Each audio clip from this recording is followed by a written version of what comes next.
Labdien, vēlētāji! Mani sauc Aldis Abols. Un es šajā vēlēšanu apvienībā mēs kopā esmu piekritis piedalīties, tāpēc, kad redzu daudzas nesakārtotas lietas, kas notiek mūsu novadā. Un īpaši mani satrauc jautājumi, kas saistās ar ceļiem, jo no malas vienkārši redzu, kad trūkst kārtīga saimnieka tieši arī šajā jomā. Un ziemā tie negreiderētie ceļi, netīrītie, vasarā tas pats ir. Un tieši pie mums Strīķos mums ir Sietiņiešu ceļš, kur uztur valsts ceļu uzturētājs. Un tad skatoties viņu darbu un salīdzinot ar to darbu, ko, piemēram, veids pagasta nolīgtie darbinieki, ir pilnīgi diena pret nakti. Kā tu redzi risinājumu šai nesakārtoto ceļu problēmai? Vai tas būtu ceļu dienests vai uzraudzības kaut kāda komisija, nezinu, kā vai pašvaldība varētu iegādāties savu greideri un apmācīt cilvēku? Kā tu redzi šīs problēmas risinājumu kā deputāta kandidāts?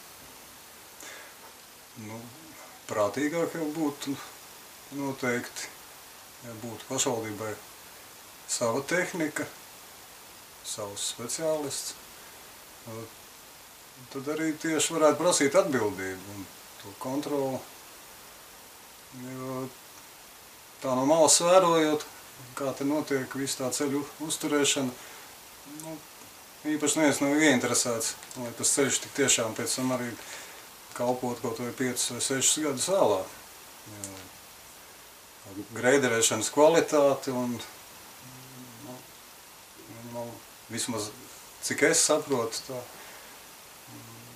neatbilst tiem variantiem, kur es esmu redzējis, piemēram, Ērgļu novadā, kā tiek greiderēti ceļi. Tad veidojās tās bedres un viss novada grāvi ir grants vairāk grāvjos nekā uz ceļu vidus. Un tādā veidā. Tas netiek domāts par individuālajiem iedzīvotājiem, jo faktiski nomainīt amortizators dēļ šiem nekvalitīvajiem ceļiem maksā kā 200 lati gadā tiem, kuriem ir mašīnas. Un ilgtermiņā faktiski sanāk, ka pašvaldībai ir liela izdevuma dēļ tā, ka šie ceļi ir jāatjauno, jāizrok tur papildus vēl grāvi kaut kādu. Tiez vai pašvaldībai tāda līdzekļi būtu? Viņi to ir darījuši ar kūdumu ceļu, pieņemsim, ar auciem kūdumu ceļu. Strīķos es, piemēram, to tā neredzu. Strīķos pie mums galīgi grāvi, visi grāvi. Ir vienmēr milzīgas bedres. Kas attiecās uz pašvaldības ceļiem tieši tur, nekā pozitīvas tur neredz, ar vien sliktāk un sliktāk. Kā tu redzētu šo risinājumu? Viennozīmīgi sava tehnika, uzraudzība, obligāta uzraudzība. Faktiski šeit jau arī ir tā pati pašvaldības nevēlēšanās risināt sistēmisku šo jautājumu, jo pašvaldībām ir iespēja rakstīt Eiropas Savienības projektus kohēzijas fondām, kurā tieši ir šī infrastruktūras sakārtošana un ceļu sakārtošana. Tieši pašvaldībai vajadzēja to nodarbot. Tas, man liekas, netiek darīts. Konkurējošā deputāta kandidāta sarakstā novada balss ir rakstīts rūpēties par bezdarba līmeņa samazināšanos, iesaistot bezdarbniekus novada sakopšanas un citos darbos.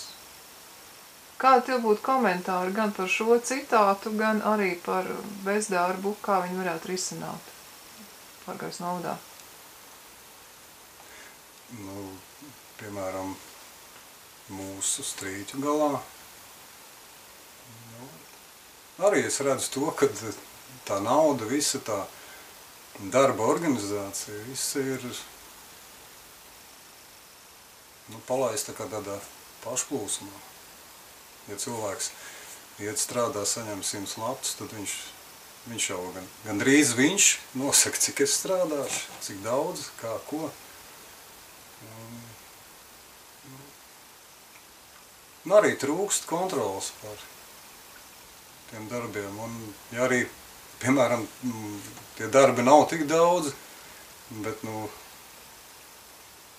tas laiks jāpavada, tad es piemēram, domāju, varētu liederīgāk izmantot kaut vai palīdzēt, bet tā ir kontrolas lieta, piemēram, tam pašām vecajām tantiņām, kas mums dzīvo pagastā, kaut vai aiziet, norīkot to vienu simtlatnieku, lai viņš kaut vai malku saskalda, vai tādas lietas. Un tas,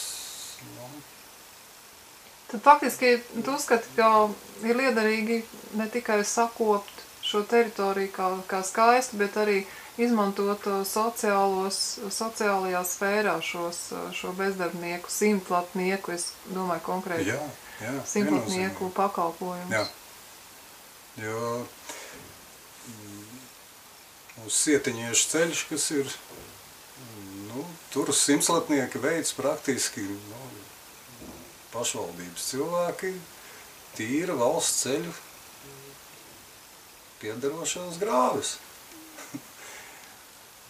Kaut kā tajā pašā laikā varēja tiešām iet mums ļoti daudz vecu cilvēku. Man liekas, tik tiešām sajust vairāk to atbalstu no pagasta, ja viņai būtu kaut kas izdarīts, vai tur pielabot šķūnim stūris vai kas par to naudu. Tādā veidā. Vienkārši, ka nav, trūkst tādas vadības arī šitajā lietā. Neatkarīgie kandidāti raksta, atjaunosim pansionātu darbību, lai mūsu vecļaudīm nebūtu jāpavada savus vecumdienas svešumā citos novados. Te ir daļai stāsts par to, ko tu saki, ka šie vecie cilvēki faktiski netiek galā ar saviem ikdienas darbiem, nevar malku saskaldīt, un vai tev šķiet, ka šis būtu labs risinājums? Šo lietu varētu daudz atrisināt. Faktiski šāds pansionāts ir pašvaldībai jāfinansē. Tas, protams, ir kārtējie budžeta tēriņi un tā tālāk. Jā, un tā ir tāda viegla izēja no situācijas. Pat labi varētu sadzenam visus pensionārus, ieliekam iekšā pansionātā un reku mums vajag tikai vienu simtlatnieku, kurš to apkārtnī tur sagrābs. Tad tas būtu labāks risinājums nekā sūtīt regulāri simtlatniekus pie daudziem sirmgalviem, lai viņiem sacirst malku. Nē. Tieši, tad jau kāda jēga pagastām, ja nebūs cilvēku tajā. Tad kāda jēga man te sēdēt un piedalīties. Tad es nesaprotu, tas labākais risinājums, ka tomēr katrs jā, tos simtlatniekus iesaistīt tajā vietā, kur ir iespējas ne tikai to teritoriju sakot, bet palīdzēt tieši tam vecajam, tam vienalga, vai tā ir viena māmiņa ar 2-3 bērniem, kur sēž mājās, jā. Ļoti daudz lietas, es, piemēram, skatos, viņai nav līdzekļu, viņai nav iespēja, nav vīrieši, jā. Mazbērni varbūt atbraucēja tantiņai reiz mēnesī vai to, bet pagasts viņai nāk palīgā un tie paši simtlatnieki. Ko tad viņi dara? Viņi dara 2-litrīgos halus un viss, un mums lauka pazūd. Manuprāt, tā ir problēma jau valstiskā līmenī. Šie simtlatnieki faktiski Eiropas Savienības atkal struktūru fondu līdzekļi tiek izmantoti nepārāk liederīgi, regulāri, kā maksājot šos 100 latus, kas ir cilvēku necienīgi, un faktiski šie simtlatnieki tiek morāli, fiziski pazemoti, nesniedzot viņiem zināšanas, nesniedzot viņiem, teiksim, iespēju iestāties normāli apmaksātā darbā, bet ik pēc 3 mēnešiem atkal un atkal ejot uz šo simtlatnieku programmu, kur viņi saņem tādu finansējumu, no kura faktiski nevar normāli izdzīvot. Jā, tad, tas ir viens jautājums, jā, tieši tā samaksa viss, bet otrs ir, kā tas simtlatnieks arī kaut par tiem 100 latiem, kā viņš tiek, noslogots. Jā, kā viņš tiek noslogots. Cik liederīgi un vai vispār. Tas ir, cik es redzu, ka tā nauda arī tie 100 lati, tiek maksāt vienkārši, viņš aiziet atzīmējās. Par uzņēmēju darbību. Vai tu varētu pastāstīt, vai tev būtu interese ja šajā novadā uzņēmējiem tiktu pievērsta pastiprināta uzmanība, viņi tiktu kaut kādīgi koordinēti, iesaistīti projektu rakstīšanā, realizēšanā un tā tālāk. Kāds ir tavs personīgais kā uzņēmēja skatījums uz šo lietu? Es domāju, ka jā, es varētu arī kaut ko risināt šajā jautājumā, jo man pašam meita aizgāja uz Rīgu strādāt, turismu jomā, viņa pabeigusi augstākā izglītība, jo vienkārši šeit nav tādu iespēju realizēt. Turismu joma faktiski ir Raiskuma pagasts un arī vispār Pārgailes novads kopumā. Viņš varētu būt kā turisma novads, kurā šis turisms ir augstu attīstīts. Un tas ir dīvaini dzirdēt, ka šādam speciālistam šeit nav darba vietas, nav iespēja sevi attīstīt. Tad kaut kas nav attīstības programmā pašvaldībā izplānots līdz galam, jo daba šeit ir pietiekoši skaista un ir arī cilvēki, pie kuriem varētu šo turisma plūsmu novirzīt un vietas, uz kuriem novirzīt, bet acīm redzot trūkst strateģiskā plāna šajā jomā. Tev būtu patīkami, ja šie uzņēmēji tiktu tā kā apvienoti un tā būtu iniciatīva tieši no pašvaldības puses. Jā. Jā, tad arī nākt uz sadarbību un nest savu pienesumu šajā jomā. Jā, kāpēc ne? Jāicina, ir jāiet. Bet tagad, ja tu pats kļūsti par deputātu, vai tu uzņemtos šādu iniciatīvu?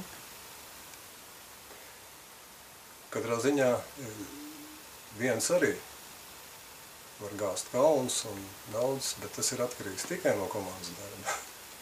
Tieši, jo tam jānāk ir, tam jābūt visu deputātu, visu mūsu sarakstu, kas mēs kandidējam. Tā moto tieši. Mēs kopā, mēs savam novadam un te jau viss risinās. Viss būs kārtībā.